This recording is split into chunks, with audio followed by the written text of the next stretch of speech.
તાજેતરમાં જ ગુજરાતમાં 37 આઈપીએસની બદલી કરવામાં આવી, જેને લઈને ચારે બાજુ ખળભળાટ મચી ગયો અને આ બદલીમાં સૌથી વધુ ચર્ચિત નામ નિલિપ્ત રાયનું જોવા મળ્યું, જેમાં પહેલા તેમને એસએમસી એટલે કે સ્ટેટ મોનિટરિંગ સેલના વડા બનાવવામાં આવ્યા હતા અને હવે તેમની ફેરબદલ કરીને રાજકોટ રેન્જ આઈજીની જવાબદારી સોંપવામાં આવી છે અને તેને લઈને પાટીદાર સમાજના આગેવાન નિખિલ ડોંગા દ્વારા સોશિયલ મીડિયામાં એક પોસ્ટ કરવામાં આવી, જે ખૂબ જ ચર્ચિત જોવા મળી રહી છે અને તે જ અંગે ચર્ચા કરવી છે આજે આ વિડીયોમાં। નમસ્કાર, સ્વાગત છે આપનું ક્રાંતિ માર્ગમાં ને હું છું મેક્ષુ ઠક્કર આપણી સાથે। પોલીસ ઓફિસર નિલિપ્ત રાય, જેમનાથી ભલભલા બુટલેગરો ડરી જતા હોય છે, કડક કાર્યવાહી તેમના દ્વારા સતત કાયદો અને વ્યવસ્થાની કથળતી સ્થિતિ અંગે કરવામાં આવતી હોય છે અને તાજેતરમાં જ તેમને રાજકોટના રેન્જ આઈજી તરીકેની જવાબદારી સોંપવામાં આવી। હવે ચારે બાજુ એવી ચર્ચાઓ થઈ રહી છે કે રાજકોટનું ગોંડલ એ હંમેશા કાયદો અને વ્યવસ્થાની ખતરતી સ્થિતિને કારણે ચર્ચામાં રહેતું હોય છે,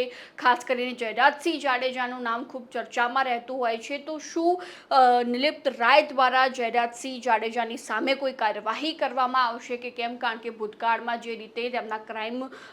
રેટ્સ જોવા મળી રહ્યા છે તેના આધાર પર નિલિપ્ત રાય દ્વારા કોઈ કાર્યવાહી થશે કે કેમ? અને બીજી બાજુ જયરાજસિંહ જાડેજાની મુશ્કેલીમાં અંગે વધારો થયો છે કે કેમ, એવી અનેક ચર્ચાઓ, એવા અનેક પ્રશ્નો હાલમાં ઉઠી રહ્યા છે અને તે વચ્ચે જે સુરતના યુથ એજ કલ્યાણના ફાઉન્ડર એવા નિખિલ ડોંગા દ્વારા સોશિયલ મીડિયામાં એક પોસ્ટ કરવામાં આવી છે। જોકે તેઓ મૂળ ગોંડલના છે, પરંતુ કેટલાક કોર્ટમાં ચાલી રહેલા કેસને કારણે તેમને જે છે તે ગોંડલમાં પ્રવેશ નથી લેવાનો, એટલા માટે તેઓ સુરતથી આ યુથ એજ કલ્યાણ નામનું ગ્રુપ ચલાવી રહ્યા છે અને તેમના દ્વારા સોશિયલ મીડિયામાં એક પોસ્ટ કરવામાં આવી છે, જેમાં તેઓ લખી રહ્યા છે કે એક શક્તિશાળી બાહુબલી ગણાતા રાજકીય નેતાએ પોતાના સંપૂર્ણ પ્રયાસો કર્યા છતાં પણ જાબાઝ પોલીસ અધિકારી નિલિપ્ત રાય સાહેબની રાજકોટ જિલ્લામાં થતી રેન્જ આઈજી તરીકેની બદલી નથી રોકી શક્યા। આ બનાવ દર્શાવે છે કે વ્યક્તિગત પ્રભાવ હોવા છતાં અંતિમ નિર્ણય વ્યવસ્થાની નીતિઓ અને વહીવટી પ્રક્રિયાઓ મુજબ જ લેવામાં આવે છે અને નિલિપ્ત રાય સાહેબને ખૂબ ખૂબ શુભકામનાઓ અને આશા છે કે રાજકોટ ગોંડલમાંથી ગુંડારાજ ખતમ કરે। એટલે ક્યાંક આડકતરી રીતે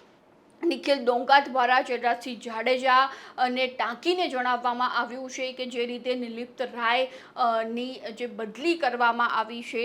રાજકોટના રેન્જ આઈજી તરીકેની જવાબદારી તેમને સોંપવામાં આવી છે, તો એ ગોંડલમાંથી ચોક્કસથી ગુંડારાજ ખતમ કરી દેશે અને જયરાજસિંહ જાડેજાની મુશ્કેલીમાં વધારો થયો છે। તેમને ગમે તેટલા પ્રયત્નો કર્યા છતાં પણ તેમને રાજકોટના રેન્જ આઈજી તરીકેની જવાબદારી નિલિપ્ત રાયને સોંપવામાં આવી છે, એટલે ચોક્કસથી જે ગોંડલમાં પ્રવૃત્તિઓ ચાલી રહી છે તેના પર નિલિપ્ત રાયની કાર્યવાહી થશે, તે રીતનો વિશ્વાસ નિખિલ ડોંગા દ્વારા જે છે તે વ્યક્ત કરવામાં આવ્યો છે। તો હવે જોવું રહ્યું કે આવતા સમયમાં ગોંડલમાં કેવી પરિસ્થિતિ સર્જાય છે અને આ મુદ્દે તમારું શું કહેવું છે એ પણ અમારા કોમેન્ટ બોક્સમાં જણાવી દેજો અને ખાસ ક્રાંતિ માર્ગને સબસ્ક્રાઈબ કરવાનું ભૂલતા નહીં।